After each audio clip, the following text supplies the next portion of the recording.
It ain't over till it's over. Tigil man ang pambobomba sa Tehran, sa Lebanon naman ang matinding bakbakan. Daan-daan ang namatay sa Beirut nang paulanan ito ng missiles ng Israel.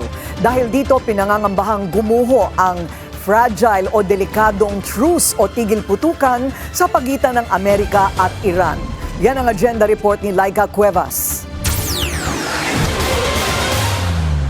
We are prepared to return to fighting at any moment necessary. Our finger is on the trigger.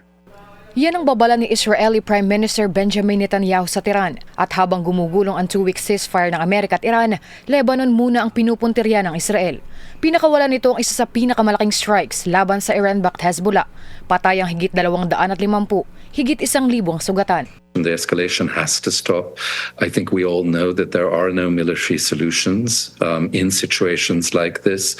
De-escalation and dialogue are urgently needed to prevent further suffering.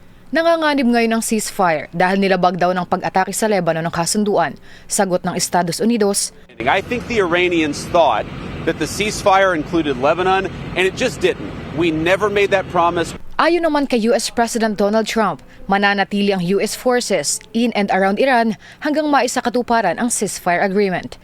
Para sa agenda, Laika Cuevas, Billionaire News Channel. Sarado ulit ang Strait of Hormuz. Ayon sa state-run Press TV ng Iran, fully closed ang strategic waterway matapos ang madugong missile barrage ng Israel sa Lebanon. Ilang oil tankers ang stranded daw ngayon. 1/5 o 20% ng langis ng mundo ang dumadaan sa Strait of Hormuz. Manatiling nakatutok sa Billionaire News Channel. Sumubaybay sa aming social media accounts at mag-subscribe sa aming YouTube channel para sa mga bago at eksklusibong balita.